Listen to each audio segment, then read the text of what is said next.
Hello everyone, इस question में discuss करते हैं। क्वेश्चन में कह रहे हैं find maximum number of electron in aluminium in which L into m upon n is equal to zero. देखो भाई, मेरे पास क्या है, नंबर ऑफ इलेक्ट्रॉन बताना है एल्यूमिनियम कितने मैक्सिमम नंबर ऑफ इलेक्ट्रॉन हो सकता है जिसकी value L into m upon में n किसके बराबर हो, जीरो हो। देखो भाई, आप लोगों को इतना तो पता होगा कि जब L into m upon n is equal to zero है, या तो यहाँ पे L जीरो हो सकता है या फिर मेरा m जीरो हो सकता है। मेरा n कभी जीरो नहीं होगा तो इन्फिनिटी बन जाएगा, वो तो इंडेफिनिट नंबर बन जाएगा।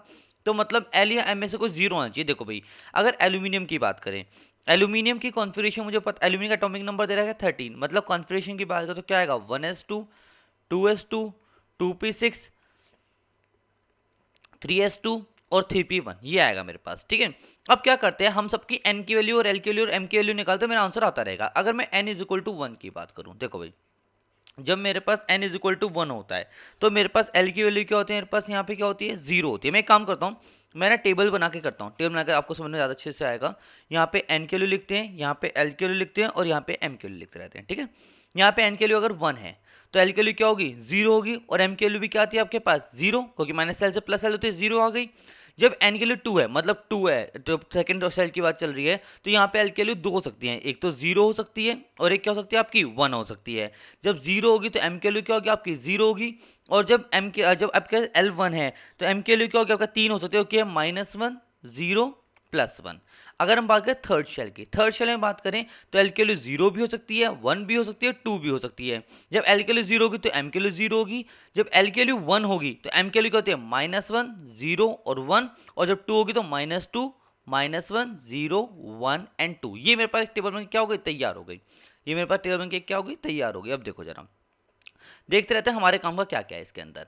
मुझे कहा था या तो एल या एम बराबर जीरो होगा। देखो भाई, यहाँ पे एल जीरो है। जब फर्स्ट शेल की बात करें, यहाँ पे फर्स्ट शेल की बात करें, जैसे मैं एक बार इन्हें वो कर लेता हूँ कि फर्स्ट और सेकंड शेल आपको सेपरेट आउट दिख जाए आराम से, ये ऐसे। तो देखो जरा, अगर मैं फर्स्ट शेल की बात करूं तो यहाँ पे एल के लिए जीरो है और एम के लिए जीरो है, तो मतलब दो इलेक्ट्रॉन तो यहाँ आ रहे होंगे, तो दो इलेक्ट्रॉन तो मुझे कहाँ से मिल जाएंगे, फर्स्ट शेल से मिल जाएंगे।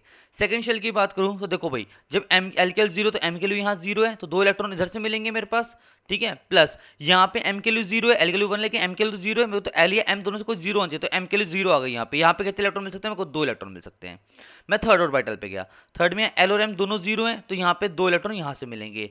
लेकिन थ्री पी की बात करें, देखो थ्री पी में एक इलेक्ट्रॉन है, एक इलेक्ट्रॉन यहाँ आ सकता है, तो मुझे एक इलेक्ट्रॉन यहाँ से मिल सकता है। अगर डी की बात है, थ्री के पास डी होता है लेकिन इलेक्ट्रॉन एल्यूमिनियम के पास तो नहीं है, तो थ्री डी काउंट नहीं होगा। तो मेरे पास इतने नंबर ऑफ इलेक्ट्रॉन है जो क्या आ सकते हैं, जिनकी एल या एम के लिए जीरो हो सकती है। चेक करो, 1 2 2 + 2 4 4 + 2 2 2 4 5 6 7 8 9, तो कितना हो गया मेरे पास, 9 नंबर ऑफ इलेक्ट्रॉन ऐसे आ गए जिनकी value L into m upon n is equal to करने पे क्या आ सकता है, मेरा जीरो आ सकता है। तो आपके पास आंसर क्या होगा, आपके पास आंसर आ जाएगा 9। ओके।